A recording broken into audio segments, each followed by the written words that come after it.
He was a serial killer who bragged about killing people, and he professed and confessed to be a demon.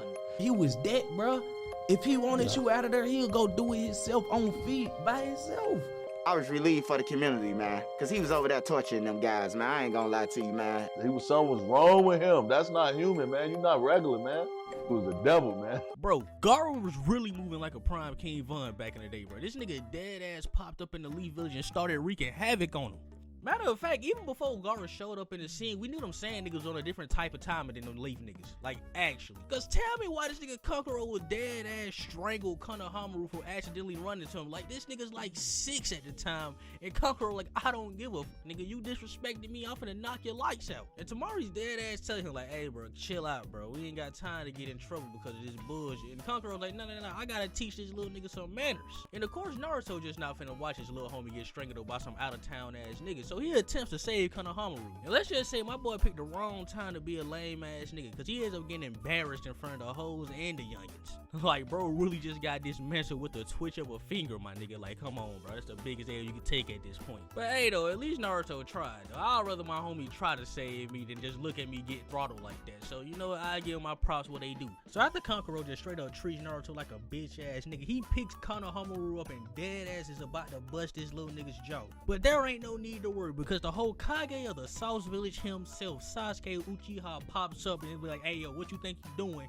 Pulling up in my hood trying to cause a problem for real. Like, bro, dead ass, like, was this nigga Sasuke just sitting in that tree the whole time just aura forming or what? Or did he just pop up? Because, bruh, you could have been stopped this situation, but he was like, nah, wait till Naruto embarrass himself and then I'm gonna pop up. You know what I do.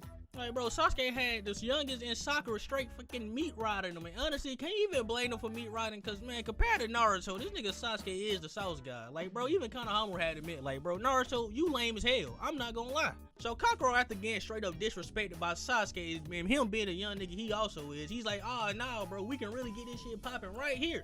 And that's when Satan, greatest soldier, pops up and tell Kankuro to sit his little ass down somewhere. Now, this is when we knew that Gaara was actually on a different level between everybody else, because Kankuro was just acting like Billy Badass just a few seconds ago, and now he over here shaking worse than a prostitute trying to work the corners in Alaska. You would think Kankuro had a stroke right there the way he was stumbling over his words, man. Gaara told him to shut his bitch ass up and apologize.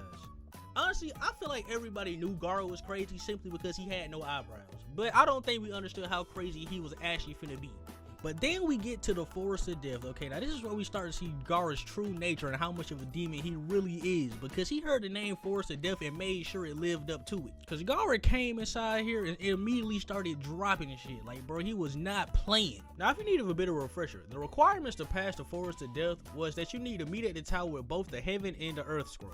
Each team was handed either a Heaven or an Earth Scroll, and the goal was to get the other scroll from another team.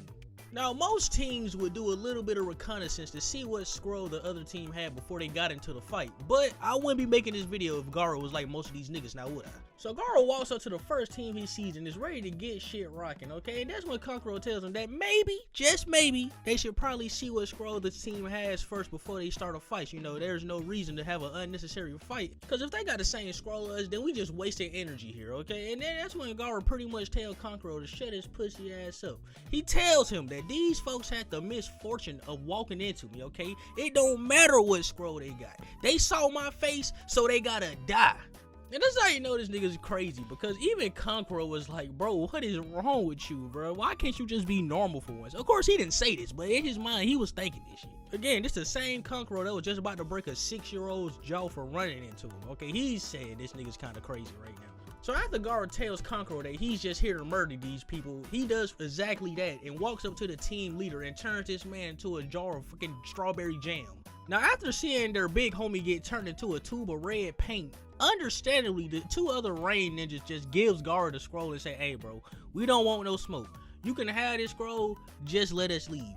And Gaara actually had to change the heart and let I'm lying. He didn't let them go. He murdered them like filthy animals. Like, what did you expect? Gaara has no compassion for human life whatsoever. And to further prove this point, after he murders everybody on that enemy team, luckily they had the scroll that they needed to pass the event. So Kankuro really is like, alright, we got both the scroll, let's head to the tower. And Gaara completely shuts the idea down and tells Kankuro to shut the hell up, nigga. I'm ready to catch some more bodies. And you can see the visible moment where Kiba drops a brick in his pants because he literally just witnessed Gaara catch 3 bodies in the span of a minute. This is probably his first time seeing this amount of death in such a short period of time, and it wasn't even like it was a clean death neither. These niggas got crushed to death too. Now after hearing this, Kankuro gets a little bit pissed off, and understandably so, because now Gaara's just getting a bit too psychotic for his liking. So he tells Gaara that, hey bro, you ain't the only one of these fields right now. Me and Tamari also in these trenches. While they might not pose a threat to you, me and Tamari could be in some serious danger, bro. So you need to calm down a little bit and let's just go. Gaara looks at Kankuro and tells him to shut the fuck up before I make you my next victim. Bitch made people like you don't give me directions. He dead ass tells him like, bro, I never seen you as family and I will murder you where you stand. Kankuro is this nigga's blood brother, bro. Like, y'all see what I'm saying? Like, this man Gaara did not give a fuck about nothing. Even his own blood, he do not care. But Tamari gets Gaara to calm down and they head to the tower to complete their mission. And now we get to the Chunin exam. Now everybody already knows about the Chunin exam, so I'm not finna go too deep into it. But as you know, Rock Lee was putting their hands on Gaara, okay? This is just undisputed facts. Rock Lee really should have won, but since plot armor exists, he didn't. Now, if you remember in the Chunin exam, Gaara had broke Rock Lee's arm and his leg to the point where Tsunade legitimately didn't even know she can fix this, okay? He pretty much almost ruined Rock Lee's ninja career. But Gaara, being the absolute demon in human skin he is, said, nah, that ain't enough. So he goes for the killing blow on Lee, and luckily God stops him in his track, which, can we take a pause right quick? Like, we need to have a conversation on how bogus all these Jonin was, and they was actually finna let Gaara kill Rock Lee like that, okay? If God wasn't there, they would have let this out-of-town nigga kill one of Leaf's very own. When Neji was about to kill Hinata, at least 7 niggas stopped him from doing that, okay? Literally, every single Jonin present had to hold Neji back to not let this happen, okay? But when it was Rock Lee, on the other hand, nobody batted an eye to try to save him. They was really finna let Gaara murder that man in front of all his family and friends.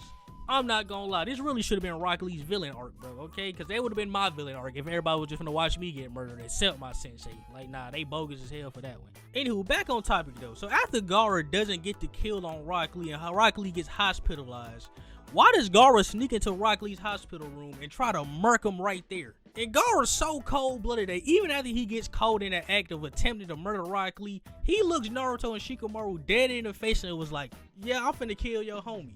And then Shikamaru points like, bro, you already beat him in the Chunin exam, bro. What you got against him? And he tells Shikamaru, I ain't got nothing against him. I simply want to kill your homie. I'm not gonna lie to you. He then proceeds to tell them like, hey bro, if y'all don't get out the way, I'm finna murder y'all too. And of course Naruto, not being a bitch nigga, he's like, oh yeah, what's up, I want you to. Shikamaru on the other hand realizes that we probably ain't gonna be able to stop him, so he gotta tell Naruto to calm down. So he tries to pull a bluff on Gaara and be like, hey bro, we got some tricks up our sleeves too, and plus it's 2 against 1. You really think you could take that?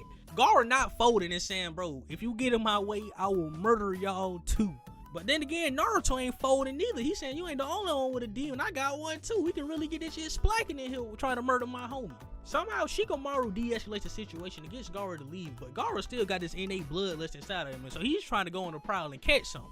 And luckily, he finds 2 grass ninjas outside in the hallway trying to cause a problem. So he catches 2 bodies in front of Shikamaru and Naruto to show him like, nah bro, I really can take on 2 of y'all. Y'all light work to me. But then, as you know, Gaara goes on his redemption arc after he destroys the Leaf Village. And then yada yada, now he's a cool, calm, collected dude. I mean, he even got a perm now. They gotta show you that he's not this crazy motherfucker no more. But I'll never forget that once upon a time, he was the craziest crash out in all of Naruto history. Like, I don't think nobody crashed out worse than Gaara, okay? And if you can, leave it in the comments, because I honestly can't remember nobody crashing out worse than him. With that being said, guys, that wraps up today's video. If you enjoyed the video, make sure to hit that like button, because remember, it don't cost nothing to show a nigga some love. And make sure to go check out some of my previous content, because if you enjoyed this video, then you're going to enjoy those videos. And maybe possibly even subscribe. And if you don't like it, you can always unsubscribe later. This has been your marvelous leader, Sage Ray, and I hope you enjoying the new year. Even though it's February right now, and I know I should have posted this video back in January, but hey, we here.